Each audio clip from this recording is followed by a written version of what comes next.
CD, The Futurist, and wait till you hear this man sing. Please welcome Robert Downey Jr. Hello,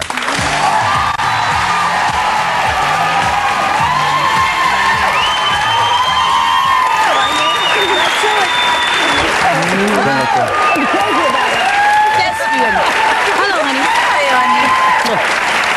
What's happening? I don't know. Hi. Hi. Good morning. Good morning. You're a little chipper today. Yes, he is. Yeah. Did you hear us talking in Hot Topics about the woman who's divorced a couple times? She's a bad bet because she's had some stuff in her background that wasn't great. Yeah. Now, are you a good bet or a bad bet? Pretty bad. Oh, come on. Do you really think you are? No, I think you're probably a good maybe, bet. 3-5 years ago, I wouldn't have said I was the lottery win. But now, be here now. Having gone through everything you've gone through. Be here now. in the moment. Yeah. Yeah. I Now think you're I'm a all right. great catch. Are you playing footsies with me? I just got here.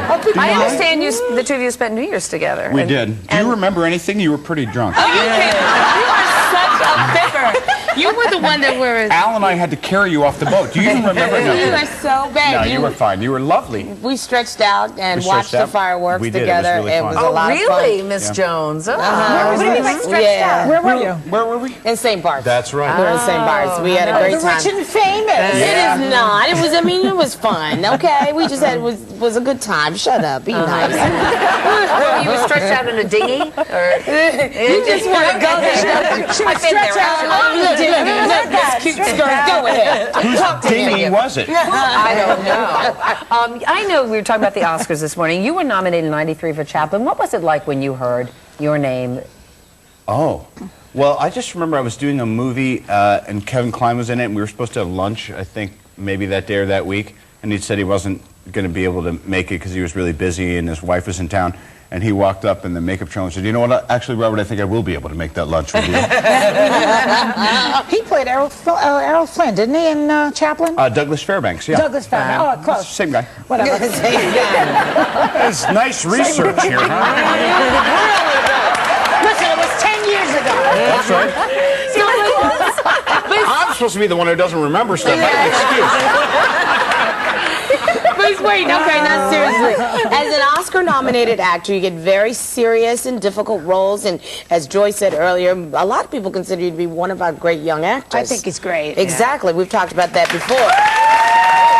So now you carry the burden of that, Robert. That's the benefit and the burden, but now you're singing. Which one is more difficult?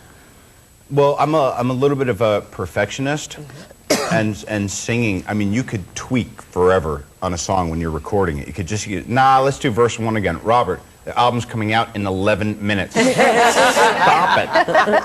So But is that- perfectionism. Yeah, I think so. Is that why you waited so long? Because audiences first heard you sing on Ally McBeal, and they thought you were awesome, which you were, and they thought you should have your own CD right then, but you took some time. Well, you got to get a record deal first. It's not like I think you should put out a CD. I go, here it is. Right. It's a long process, and it was actually a lot of work. Yeah. And there's and you don't really get it. Well, I didn't get really any money for it, so it's hard to get. Not just yet. Everybody buy it now.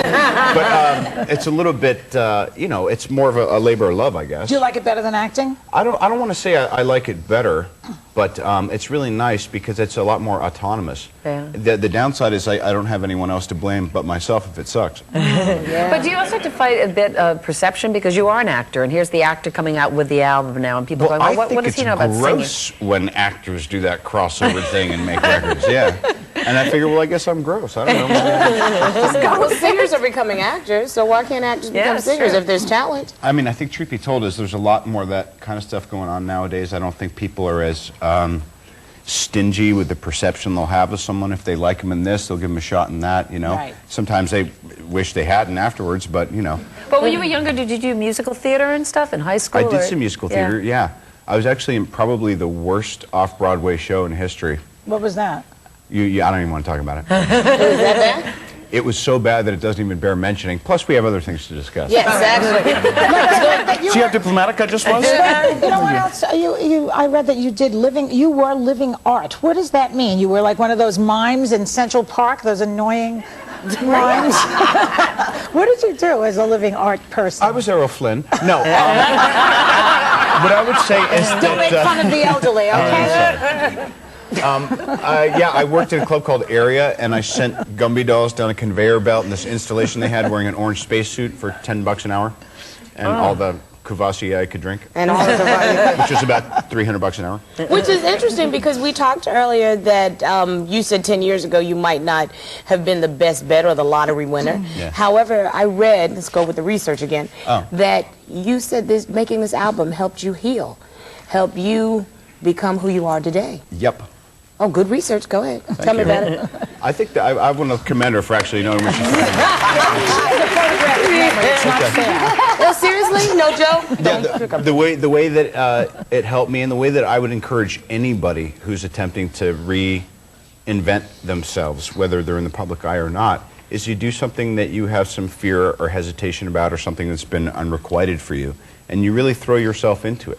You know, I mean, what you might have thought was just a hobby before could become, if not a vocation, something that you get a lot of great energy from. Yeah. You know, that type deal. That's good. Absolutely. And you know what? For all of your incredible accomplishments, I think the audience should know that you have been clean and sober for 2 years, and I congratulate you. That is a difficult place to have come from.